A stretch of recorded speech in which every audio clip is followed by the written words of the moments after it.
O melhor sextou do Flamengo, torcedor rubro-negro. Vamos falar sobre isso. Leila Pereira volta a atacar o Flamengo de forma covarde.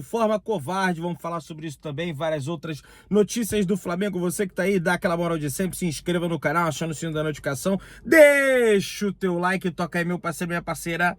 Tocou? Então vem comigo, rubro-negro. Vamos às notícias do Flamengo. Como vocês podem observar aqui, eu tô dentro do Urubu Móvel, mas é porque eu tive que ir ao médico. Então por isso que o vídeo da tarde vai sair, acabou saindo um pouco mais tarde hoje, e em vez de voltar para casa e fazer o vídeo do estúdio, falei, vou gravar daqui logo, porque tem muita coisa aí pra gente conversar com a galera. Pois é, tô cuidando da saúde, buscando emagrecer, já perdi uns quilinhos aí, então tem que cuidar da saúde, não tem jeito, senão daqui a pouco tem nem vídeo, né?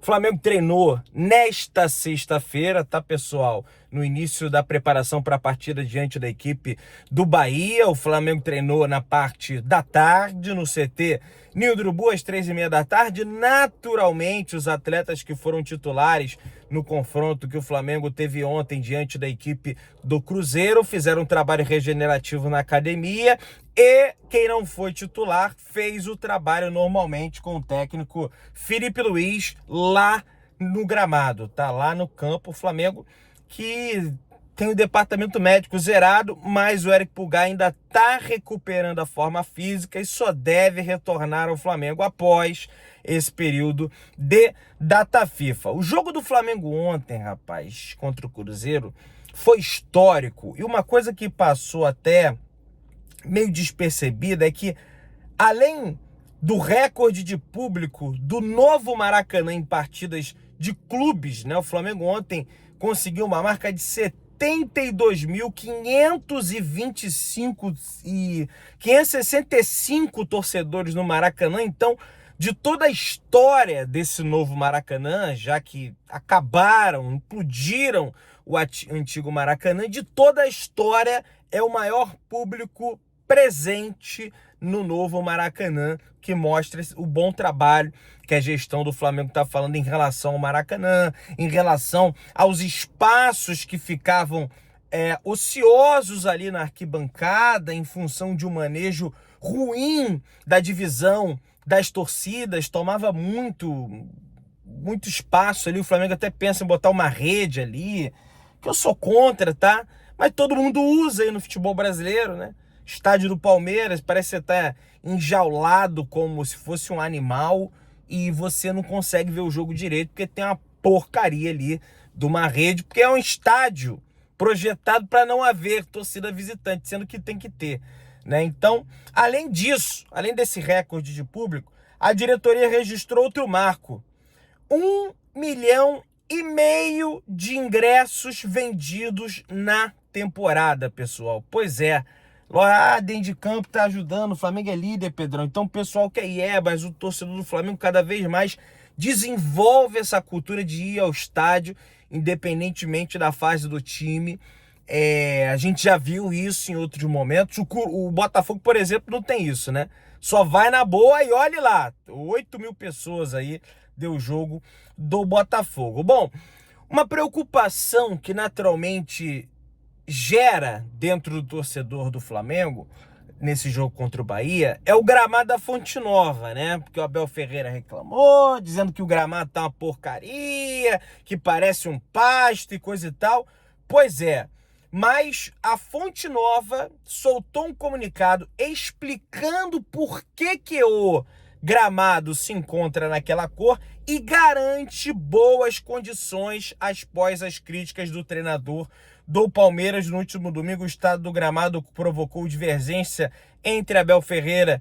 Eu nem acho que provocou divergência entre o Abel Ferreira e o Rogério Ceni. Os dois consideraram ruim. A diferença é que o Abel Ferreira ele vai para a entrevista coletiva falar que perdeu só por causa do gramado, né? Na súmula, o árbitro Anderson Daronco registrou que o gramado não estava em boas condições e que apresentou tinta verde para cobrir imperfeições, Milena Andrade, gerente de operações da Arena Fonte Nova, contudo, garante o campo em condições adequadas para a partida do domingo às 6h30 da tarde. Ela deu uma entrevista ao Globoesporte.com e falou: o gramado estará apto para o jogo do Flamengo, principalmente respeitando todos os parâmetros técnicos como atração, humildade, altura do corte e compactação, disse a Milena. Então, segundo ela, o gramado terá boas condições para receber a partida aí entre Flamengo e Bahia.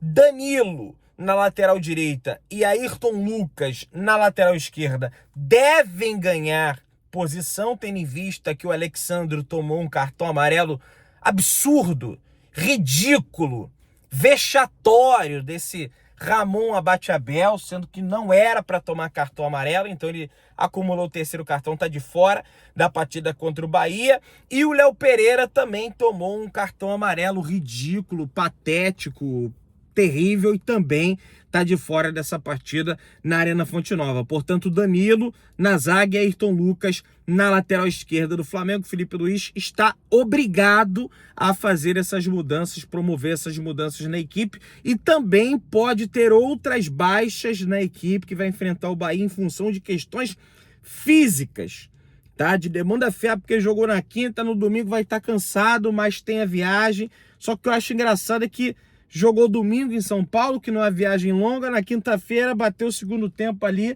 a maioria dos atletas estava já com a língua para fora, né? Então, um provável time do Flamengo que se avizinha vem com os seguintes jogadores: Agustín Rossi no gol, argentino, Varela na lateral direita, na zaga Danilo Léo Ortiz, na lateral esquerda Ayrton Lucas, na meia cancha Saul e Jorginho. Pode ser que o Saul receba um descanso, porque já está em inúmeras partidas jogando seguido aí, tá com um desgaste físico, né, detectado pelo departamento médico do Flamengo. Então o De La Cruz pode receber oportunidade. Acho até que tem que receber mesmo, porque é impressionante como o De La Cruz, ele joga, parece, uma vez a cada mês. Tem que jogar mais, tá no elenco, bota pra rodar.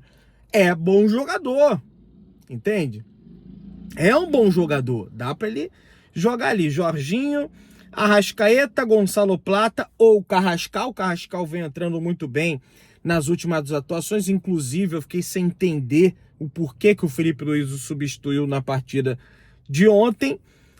Então, Plata ou Carrascal. Samuel Lino, pode ser que venha o Cebolinha em função da fase técnica ruim que vem atravessando o Samuel Lino e também do desgaste. O próprio Felipe Luiz apontou um desgaste do jogador, justificando ali as más atuações que ele vem tendo, mas também que não é só culpa dele, é culpa do treinador também, porque estão fazendo dobra de marcação nele, e tem que dar um jeito, criar um esquema para que essa dobra de marcação demore chegar ali do lado esquerdo do ataque do Flamengo, para que ele consiga se desvencilhar naturalmente da marcação.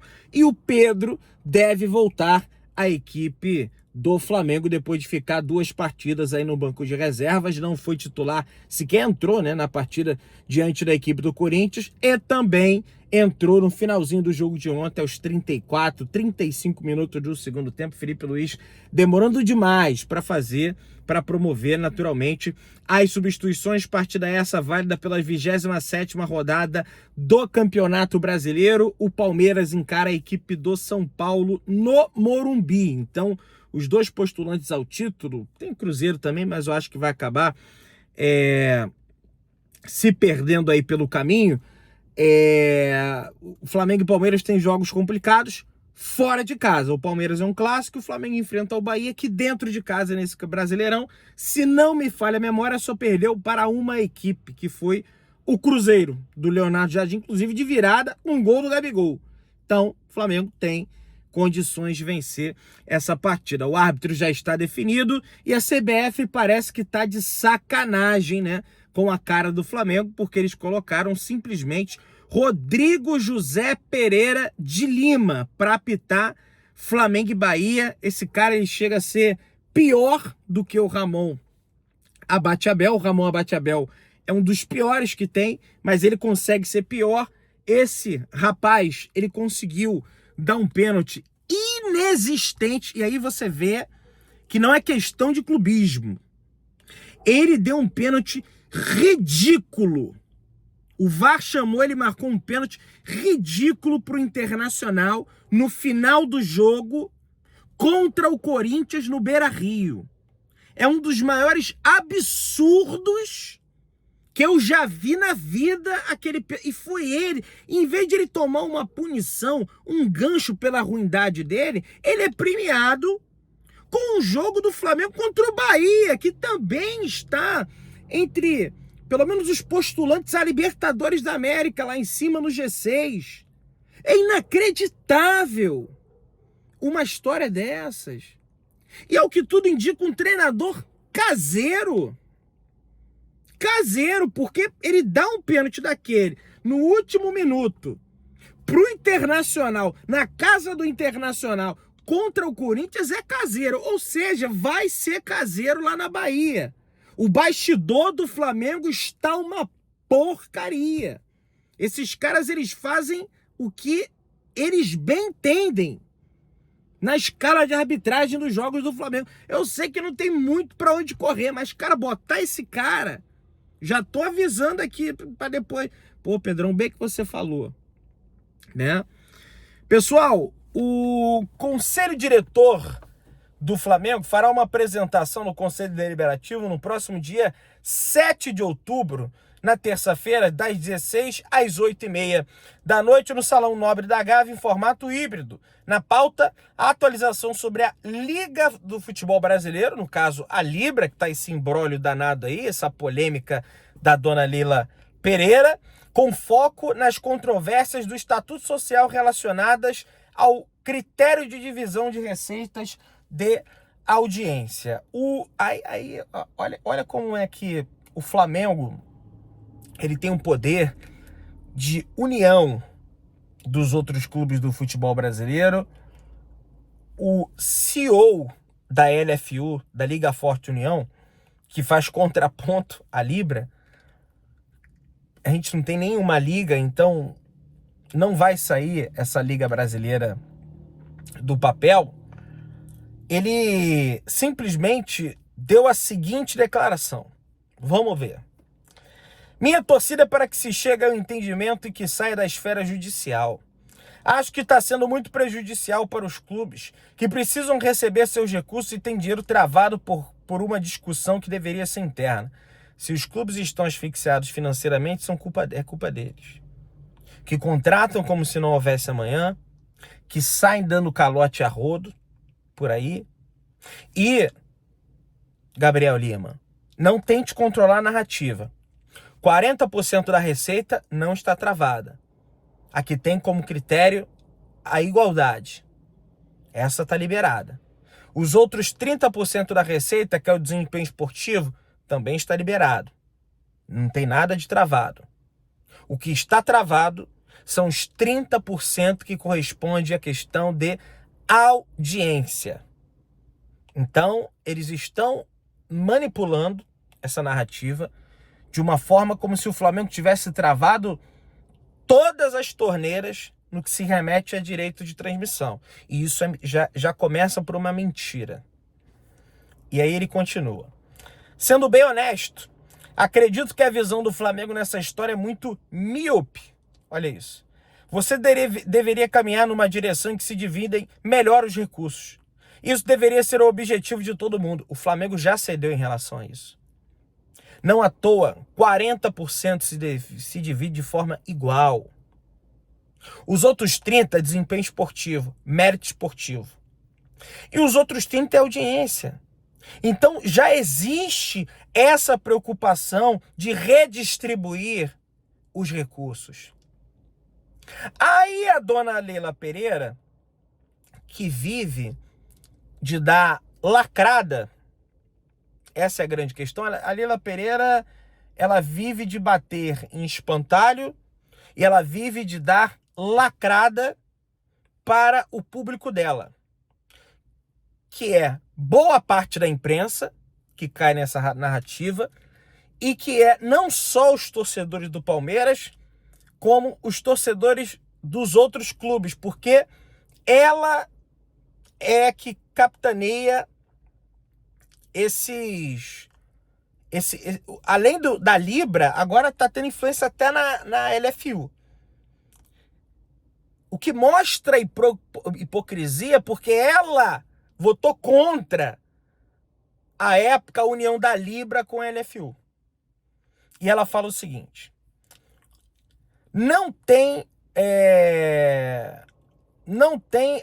o Flamengo tem que baixar um pouco a bola. Não tem os terraplanistas. Não tem os terraplanistas que acreditam que a Terra é plana? Agora tem os terraflamistas, que acreditam que a Terra é plana e que o sistema solar gira ao redor do Flamengo. E não é assim, gente. Dona Leila Pereira, a senhora está recorrendo a sofismas e a senhora está recorrendo a mentiras. Sabe por quê? O Flamengo, 40% é dividido igual. 30% de desempenho esportivo.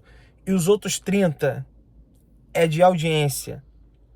E como será metrificada essa audiência? O Flamengo, ele tem o poder do veto. Qualquer um dos clubes. Qualquer um deles que não concordarem tem o poder de vetar. Vocês queriam metrificar como 50% igual, divide igual a audiência dos 30%, olha isso.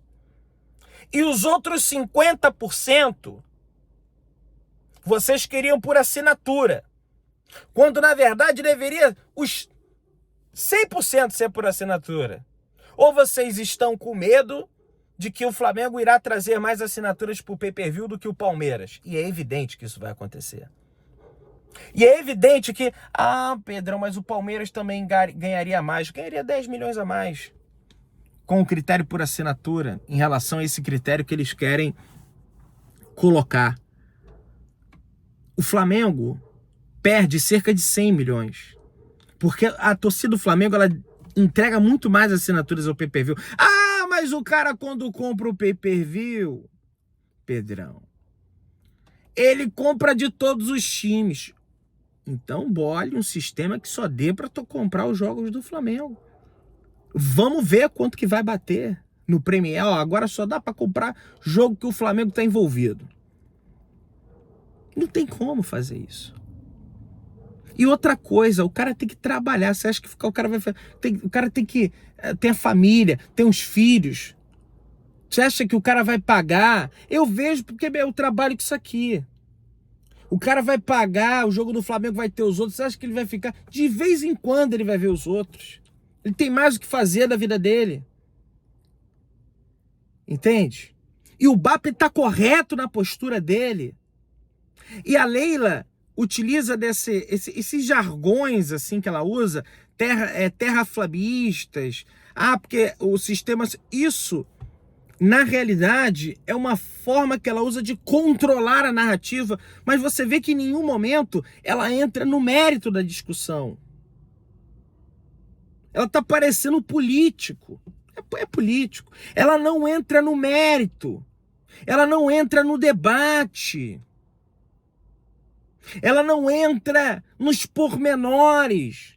Isso que eu tô falando da audiência, da unanimidade, que o Flamengo precisa aceitar, e de que qualquer clube tem o poder do veto, de que 40% não está travado da divisão igualitária, de que 30% da divisão de desempenho esportivo não está travado. Ela não entra nisso, porque é muito mais fácil ela jogar para a galera. E tá vivendo de bravata, e tá ficando feio, dona Leila Pereira. Tá ficando feio. Tem uma boa notícia. Hoje, pelo menos, mais um jogador do Flamengo não é convocado. Ninguém para a seleção brasileira. E a Colômbia também não convoca Jorge Carrascal, que estará à disposição para o confronto importantíssimo contra o Botafogo, lá no Newton Santos, jogo do retorno, gramado sintético. Gramado engraçado que quando ela fala de gramado sintética, ela não está pensando no coletivo, ela está pensando só no dela, né? O adversário que pode estar desadaptado ao gramado, ela quer que se dane. O importante é ter o show lá, né? Hipócrita, né? bastante hipócrita. Se inscreva no canal, acione o sino da notificação, deixa o teu like. Tamo junto, saudações rubro-negras.